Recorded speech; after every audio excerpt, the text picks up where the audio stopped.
So that's it. Pre-season is over. 2 wins today, 4-1 and 3-2 against Athletic Club of Spain. And so that's the end of it. 6 games played, 5 wins, 1 defeat. We beat Preston 3-1, Stoke 5-0, Yokohama 3-1, and Athletic Club 4-1 and 3-2. And we had the 1 defeat to AC Milan in the middle. We scored 20 goals in those 6 games, so we've averaged 3.5 goals per game almost, and we've conceded 9 in those 6. So we've actually conceded 1.5 goals per game, which is more than we normally do. So what have we learnt from it? Or at least what have I learnt from it? Well, the first thing to mention is that I haven't learnt this, but the Liverpool fans are just the greatest in the world. And the club. The tributes to Diogo and Andre throughout the whole pre-season were fantastic and heartwarming and heartbreaking, but it was lovely to see the outpouring of love for the players, and it went on right through to today as well. So getting on to what we saw from the team. The first thing to say is that it's pre-season. So absolutely nothing can be taken from pre-season in terms of knowing how the season is going to go, because we've had really good pre-seasons in the past, followed by not so great seasons, and then we've had not so great pre-seasons, trying out lots of different things, ending with a really good season. So you can't take much from it, but there are certainly things that you can learn as you watch, especially with a relatively new manager and with a slew of new superstars coming into the team.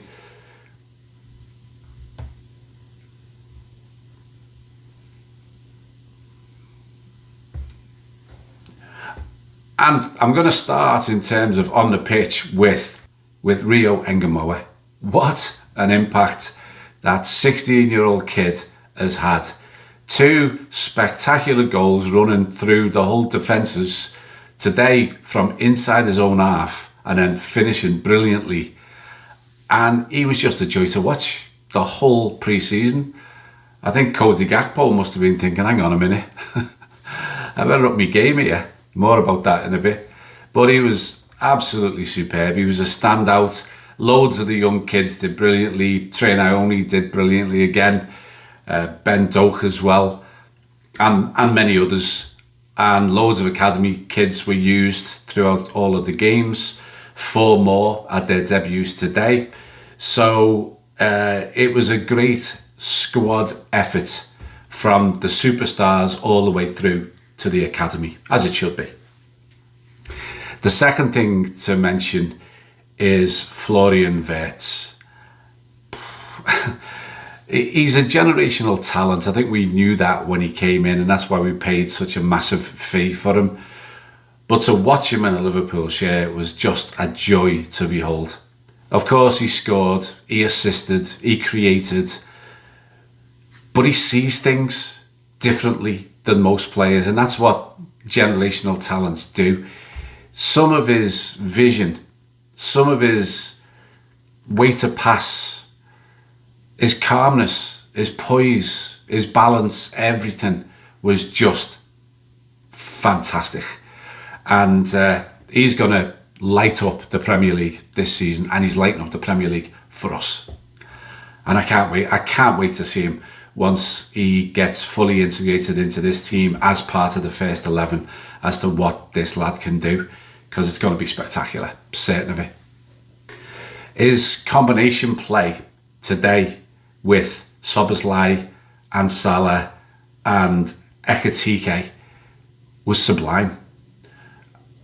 And this was their first outing together. And their understanding was already there. The chemistry was already there. And there's a reason for that, because they're elite footballers. And that's what elite footballers do. I've seen a few, even on the Liverpool channels, questioning, is it too many changes, too many newcomers? And that is a valid point. If you're bringing in a lot of new players who are not at this level. But we're bringing in elite. And elite players can play with anybody around them, and they can make everyone around them play better. And that's what we're seeing. Their minds work differently. Their football brain is on a different level to the average player. And you saw it today in that first half. Some of the interplay, some of the movement, some of the creativity was absolutely breathtaking. None more so, by the way, than Mo Salah. Mo Salah is a phenomenon.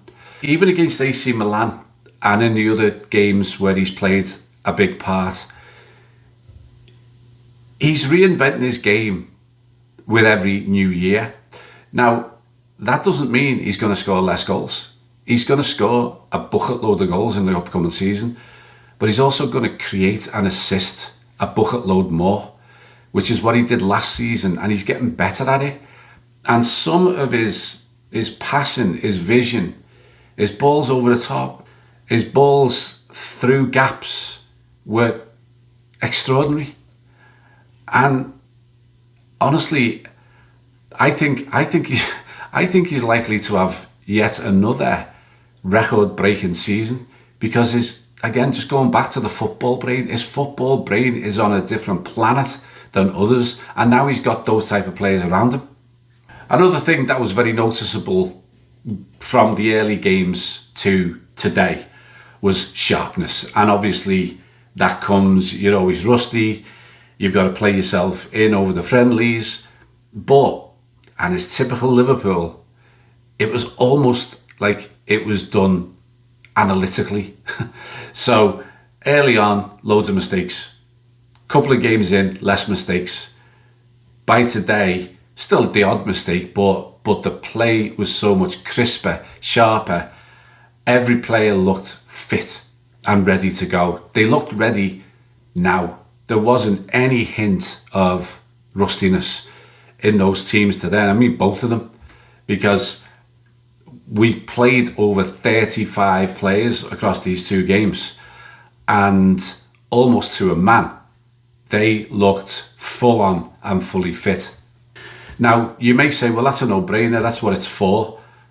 But I've watched some of the other friendlies. I watched Everton, Man United, Bournemouth and West Ham slogging it out. And I can tell you, they did not look as sharp, they did not look as fit, and they did not look anywhere near as high calibre as Liverpool looked today in both games. Now, one of the concerns, I would say, and it's a concern in two different ways. One is that we did concede 1.5 goals per game on average. We had 4 in against Milan. We let another 2 in today. We were susceptible from set pieces. And even with that number of goals conceded, we conceded a lot of other chances as well, which they missed. So defensively, it wasn't stellar. The caveat to that is that we didn't ever have our first choice back 5 playing. I mean, today we were missing Alisson and Virgil. We've got Frimpong and Kerkez, who are newly integrated into it. And we've had a slew of different players playing centre-back, because Gomez is injured and we haven't signed anyone else. And there's one of the problems that is going to have to be addressed. And that is that right now we only have 2 centre-halves. And Joe Gomez is out. And even with him, we only got 3. And I cannot believe that Arne Slot and the backroom staff are going to be okay with playing the likes of Endo and Andy Robertson and Gravenberg in that position, because we don't have anyone else, because they're not specialists. And when they did play there, they proved they weren't specialists. Now, Endo is probably the best that we've got, but he's still not a specialist centre-back. He can do a job, but we need more than doing a job. Teams that win the league, invariably, and this is over the last 30, 40 years, they invariably concede less than 1 goal per game on average. So in a 38 game season, they'll concede less than 38 goals. And We can't be in a position where we are giving the opposition so many chances and the ability to score so many goals. We are dominating games, which I'll get onto in a second, and yet we are allowing the opposition a whole host of chances. As I say, we were never full strength, and we've been missing some very key players, but still, there were too many chances being given away, for sure, in that pre-season. And Arne Slot actually mentioned it after the game today, where he said he thought it was better today that we tightened up a bit, but that we conceded from set pieces twice. And that is something that he'll be looking at, obviously.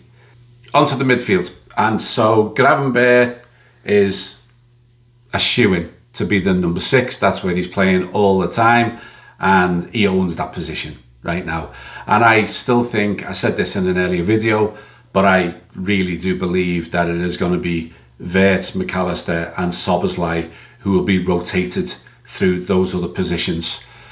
Sometimes all 3 of them with Gravenberch will play. Sometimes it will be 2 out of the 3, but I'm certain that they will. And looking at today, McAllister, who's a little bit behind in fitness, he played in the first game, but had a very, very good game. And then Wirtz and Szoboszlai were superb in the second game. So all 4 of them, I think, are primed, ready to go, and will be the focus of the midfield trio, with Harvey Elliott, Endo and Curtis Jones, top quality, just not quite as elite as the others to come in. I heard it said by quite a few when Wirtz was signed that Szoboszlai was likely to miss out. He's not. I just can't see it at all. And look at his all-action display today. He was tremendous. He was everywhere. He creates. He's got the ability to score. His long passing is good. His short passing is good. But his engine is unmatched in the team. And Slot loves that. So he's going to play an awful lot of football this season. In terms of the forwards, I think we all saw today, Nunez played in the first game and Ekitike played in the second game. Ekitike has clearly been brought in to be number 1, and I think we saw what he's all about today. He's a goal getter, but he's a goal creator, and he's a very fluid and mobile number 9 who can drop deep, who can go to the left and who can go to the right, and that's what Slot is after. He wants all of these players to be so interchangeable that they bamboozle the opposition. I mean, look at Frimpong today. At one point, he was over from a corner. He was playing on the left wing. A minute later, he was back in the right back spot. And I think you could see the amount of interchanging that was being done today in that front line. It's going to be a joy to watch. And Ekitike, I think, is going to spearhead it. And Cody Gakpo, who, I got to be honest, I've been a little disappointed with in the previous games. I felt he was a little bit rusty, and I felt he was a little bit on the fringes of the game, and he wasn't getting enough tackles in. But today, he stepped it up. Today was more like the Cody Gakpo we want to see week in, week out. And he got a hat-trick. All right, one was in his own net, but, he still scored 3. And he was really good, and he's going to be almost guaranteed on the left as well, with, of course, a certain 16-year-old maybe pushing him for a spot. You never know.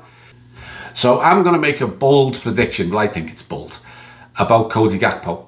I think last season was undoubtedly his best in a Liverpool shirt. I think this season he's going to be better. I think this is going to be his true breakout season. I think given the quality behind him with Kerkez, the quality alongside him with the likes of Wirtz and Ekitike, I think those elite players are going to make Cody Gakpo's game even better than it was last season. We'll see. That's my prediction. See if I'm right. I think in terms of the fringe players, I think we know who they are. The Darwin Nunez, if he stays or he goes. If he doesn't go, he'll be a very capable backup. Ben Doak will play a part if he doesn't go out on loan, which is also a possibility. Happens a lot to Liverpool youngsters who are almost making the grade, and Ben Doak is getting close to it. I thought he was excellent in the first half today. Chiesa, who knows, didn't go to Asia, but then today he plays in the second game when I was certain if he was going to play at all, it would be in the first game. And he came on and he did all right, and the cop love him and the crowd love him, and I think he's top quality. And if we keep him, I'll be more than happy with that, because he becomes an excellent option to fill in one of those front spots. Now, another feature, and this became a feature last season, but it was even more apparent in these friendlies, and that is game control and domination. In every single one of these games, we had possession of, the lowest was in the high 60s, but it was up into the mid 70s in terms of the possession that we had across all 6 games. So the opposition were around about 30% or even less. Now, another measure of domination and control is your pass completion rate. And once again, last season I started measuring this, and we were always in the mid to high 80s in terms of successful pass completion. Well, in these games, the only one I couldn't get data for was the Stoke one, but in every other game we were between like 87 up to 92% pass completion across the games, which is phenomenal. I'll give you an example. In one of the games today, Athletic Club were at 71%. And a final level of control is how many passes do you make in a game. And these are the stats from the recent games. Today in the first game, 656 passes to their 295. Second game, 521 versus their 246. Against Milan, a game we lost, 681 to Milan's 317. So again, in almost every game, our number of passes was more than double that of the opposition. So when we solidify the defensive midfield and we stop these counter-attacks, that is going to come into play even more. So, in summary, as we finish off these pre-season friendlies, which have been, I think, excellent workouts, I think we picked the right teams to play against, ramping it up to better opposition as we went. It went pretty much as you would expect it to go. In terms of fitness levels, performance, and the gelling of the team, I think it was spot on. The final game today featured what is going to be, certainly, the bulk of the team that takes the field against Crystal Palace in the Community Shield in less than a week. And with that came Liverpool's most impressive performance of the old pre-season, which was closely followed by the performance in the first game today, where what is likely to be the majority of the second string players, with the possible exception of the likes of Robbo and McAllister, who played in that game. But that was a really top-class performance as well, and a 4-1 win. It also told us one other thing, one big thing, is that last season was Jurgen Klopp's team. And yes, Arne Slot started to stamp his authority and his tactics on the game. Well, now this is very much Arne Slot's team. The team that started today was chock full of Arne Slot signings, and the style of play very much now has Arne Slot's stamp on it, and Jurgen's more kamikaze play is becoming less and less apparent now as we use this Arne Slot tactical methodology of controlling and dominating games throughout all areas of the pitch. And from what we've seen of this now Arne Slot team, it's mouth-watering stuff. Some of the football today was breathtaking, and yeah, it ebbed and flowed a bit because it was still pre-season, but when they decided to be on it, they looked unstoppable. It is going to take some monumental efforts from the rest of the Premier League to stop this Liverpool machine, because it's looking extremely good. From what I saw today and from what I've seen building up over these 6 games, this is going to be one hell of a team this season, and we are going to take some stopping. This group is attempting to become the first Liverpool team since the 1980s to retain the English top flight title. And I think it's going to take one hell of a team to stop them. Roll on next week. You'll never walk alone. Cheers. Ta-ra.